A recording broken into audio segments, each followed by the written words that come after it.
ಅವರೆಲ್ಲ ತುಂಬಾ ಕ್ಲೋಸ್ ಆಗಿದ್ದ ಸ್ನೇಹಿತರು. ವೀಕೆಂಡ್ ಎಂಜಾಯ್ ಮಾಡೋಣ ಅಂತ ಪ್ಲಾನ್ ಮಾಡಿದ್ರು. ಅದಕ್ಕಾಗಿ ಖಾಸಗಿ ಹೋಟೆಲ್ನಲ್ಲಿ 3 ರೂಮ್ ಬುಕ್ ಮಾಡಿ ಖುಷಿಯಿಂದ ಜಾಲಿ ಮಾಡ್ತಿದ್ರು. ಆದರೆ ಯುವತಿಯೊಬ್ಬಳು 4ನೇ ಫ್ಲೋರ್ನಿಂದ ಕೆಳಗೆ ಬಿದ್ದೇ ಬಿಟ್ಲು. ಯಾಕೆ ಆಕೆಗೆ ಹಾಗನ್ನಿಸ್ತು? ಯಾಕೆ ಅಲ್ಲಿಂದ ಬಿದ್ದದ್ದು? ಈ ಕುರಿತ ಇಂಟ್ರೆಸ್ಟಿಂಗ್ ಸ್ಟೋರಿ ನಿಮ್ಮ ಮುಂದೆ. ಪಾರ್ಟಿಯ ಗುಂಗಿನಲ್ಲಿದ್ದ ಯುವತಿ ಕಟ್ಟಡದ ಮೇಲಿಂದ ಜಂಪ್. ಪಾರ್ಟಿ ಮಾಡ್ತಿದ್ದವರ ಲಾಡ್ಜ್ ಮೇಲೆ ಪೊಲೀಸರ ರೇಡ್. ಪೊಲೀಸರಿಗೆ ಹೆದರಿ 4ನೇ ಫ್ಲೋರ್ನಿಂದ ಜಿಗಿದ್ಲ ಯುವತಿ.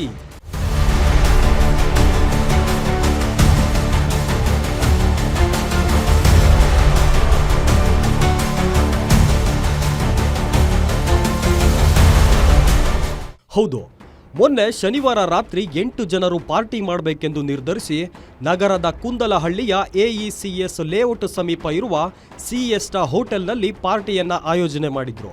ಒಟ್ಟು 8 ಜನರು ಹೋಟೆಲ್ ರೂಮ್ನಲ್ಲಿ ಕುಡಿದು ಮತ್ತೇರಿಸಿಕೊಂಡು ಹಾಡುಗಳನ್ನು ಹಾಕಿಕೊಂಡು ಡ್ಯಾನ್ಸ್ ಮಾಡಿ ಮೋಜು ಮಸ್ತಿಯಲ್ಲಿ ತೊಡಗಿದ್ರು. ಆದರೆ ಇವರ ಕ್ವಾಟ್ಲೆ ತಡೆಯಲಾರದೆ ಸ್ಥಳೀಯರು ಪೊಲೀಸರಿಗೆ ದೂರನ್ನು ನೀಡ್ತಾರೆ. ಕೆಲವೇ ಕ್ಷಣಗಳಲ್ಲಿ ಹೋಟೆಲ್ಗೆ HAL ಠಾಣೆ ಹೊಯ್ಸಳ ಪೊಲೀಸರು ಆಗಮಿಸಿದ್ರು. ಪೊಲೀಸರು ಆಗಮಿಸುತ್ತಿದ್ದಂತೆ ಹೆದರಿ ವೈಷ್ಣವಿ ಎಂಬ 21 ವರ್ಷದ ಯುವತಿ 4ನೇ ಫ್ಲೋರ್ ಕಟ್ಟಡದಿಂದ ಇಳಿಯಲು ಪ್ರಯತ್ನಿಸಿ ಕೆಳಗೆ ಬಿದ್ದು ಆಸ್ಪತ್ರೆಯ ಪಾಲಾಗಿದ್ದಾಳೆ. ನಾವು ಸ್ವಲ್ಪ ಡ್ಯಾನ್ಸ್ ಎಲ್ಲ ಆಡ್ಕೊಂಡು ಸಾಂಗ್ಸ್ ಎಲ್ಲ ಮಾಡ್ಕೊಂಡು ಸ್ವಲ್ಪ ಸೌಂಡ್ ಮಾಡ್ತಾ ಇದ್ರಿ. ನಮ್ಗೆ ಯಾರು ಬಂದು ನಮ್ಗೆ ವಾರ್ನಿಂಗು ಮಾಡಿಲ್ಲ, ಈ ಥರ ಸೌಂಡ್ ಮಾಡಬೇಡ್ರಿ ಅಂತಲೂ ವಾರ್ನಿಂಗ್ ಮಾಡಿಲ್ಲ, ಏನೂ ಮಾಡಿಲ್ಲ. ಆದರೆ ಒಂದ್ಸರಿ ನಾವು ಬಾಲ್ಕನಿಗೆ ಹೋಗಿದ್ರಿ. ಬಾಲ್ಕನಿಗೆ ಹೋದಾಗ ಯಾರೋ ಕೆಳಗಡೆಯಿಂದ ಟಾರ್ಚ್ ಬಿಟ್ಟು ಒಂದು ಹಾಫ್ ಆನ್ ಅವರ್ ಆದಮೇಲೆ ಏನು ಮಾಡಿದ್ದಾರೆ, ಡೈರೆಕ್ಟ್ ಬಂದು ರೂಮ್ ನಾಕ್ ಮಾಡಿದ ತಕ್ಷಣ ಓಪನ್ ಮಾಡಿದ ತಕ್ಷಣ ಪೊಲೀಸ್ ಅವರಿಬ್ಬರು ಬಂದ್ಬಿಟ್ಟು ಡೈರೆಕ್ಟ್ ವಿಡಿಯೋ ಎತ್ಕೊಬಂದು ವಿಡಿಯೋನ ರೂಮ್ನೆಲ್ಲ ರಿವ್ಯೂ ಮಾಡ್ತಾ ಇದ್ರು. ಇನ್ನು ನಶೆಯಲ್ಲಿದ್ದ ಪಾರ್ಟಿ ಗ್ಯಾಂಗ್ ನಮ್ಮನ್ನ ಪೊಲೀಸರು ಅರೆಸ್ಟ್ ಮಾಡಿದ್ರೆ ಪೋಷಕರಿಗೆ ಗೊತ್ತಾಗುತ್ತೆ ಎಂದು ಮರ್ಯಾದೆಗೆ ಅಂಜಿ ಪಾರ್ಟಿಯ ವೇಳೆ ಬಾಲ್ಕನಿ ದಾಟಿ ಕಿಟಕಿಯಿಂದ ಇಳಿಯಲು ಪ್ರಯತ್ನಿಸಿದ್ದಾಳೆ. ಈ ವೇಳೆ ಕುಡಿದ ಅಮಲಿನಲ್ಲಿದ್ದ ವೈಷ್ಣವಿ ಆಯ ತಪ್ಪಿ ನೆಲಕ್ಕೆ ಬಿದ್ದು ಆಸ್ಪತ್ರೆಗೆ ಸೇರಿದ್ದಾಳೆ. ಇಲ್ಲಿ ಒಂದು ಪಾರ್ಟಿಯನ್ನು ಆಯೋಜನೆ ಮಾಡಿರ್ತಾರೆ. ಅಲ್ಲಿ ಒಟ್ಟು 8 ಜನ ಸ್ನೇಹಿತರು ಕೂಡ ಪಾರ್ಟಿಯನ್ನು ಮಾಡೋದಕ್ಕೆ ಎಲ್ಲರೂ ಕೂಡ ಸೇರಿಕೊಂಡಿರ್ತಾರೆ.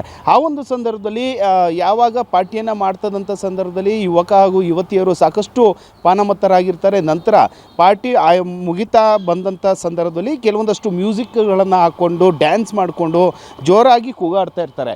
ಈ ವೇಳೆ ಸ್ಥಳೀಯರು ಒಬ್ಬರು ಒಂದು ದೂರನ್ನು ಕೊಡ್ತಾರೆ. ಯಾವಾಗ ಈ ರೀತಿಯಾಗಿ ತೊಂದರೆಯನ್ನು ಇವ್ರು ಕೊಡ್ತಾ ಇದ್ದಾರೆ, ಕುಡಿದು ಮತ್ತಿನಲ್ಲಿ ಈ ರೀತಿಯಾಗಿ ಕೂಗಾಡೋದು, ಡ್ಯಾನ್ಸನ್ನು ಮಾಡೋದು, ಈಗೆಲ್ಲ ಕಾಟವನ್ನು ಕೊಡ್ತಾ ಇದ್ದಾರೆ ಅಂಥೇಳಿ ಸ್ಥಳೀಯರು ಕೂಡ ಒಂದು ದೂರನ್ನು ಪೊಲೀಸ್ನವ್ರಿಗೆ ಕೊಡ್ತಾರೆ. ಹೀಗಾಗಿ HAL ಪೊಲೀಸ್ನವರು ಕೂಡ ಸ್ಥಳಕ್ಕೆ ಬರ್ತಾರೆ. ಯಾರು ಈ ಒಂದು ಪಾರ್ಟಿಯನ್ನು ಮಾಡ್ತಾಯಿದ್ರು, ನಂತರ ಒಂದು 4ನೇ ಫ್ಲೋರ್ ಹಾಗೂ 5ನೇ ಫ್ಲೋರ್ನಲ್ಲಿ ಪಾರ್ಟಿ ಆಯೋಜನೆ ಮಾಡಿದಂಥ ಯುವಕರ ಒಂದು ರೂಮ್ಗೆ ಹೋಗ್ತಾರೆ. ಅಲ್ಲಿ ಹೋದಂಥ ಸಂದರ್ಭದಲ್ಲಿ ಪೊಲೀಸ್ನವರು ಕ್ವಶನ್ ಕೂಡ ಮಾಡ್ತಾರೆ.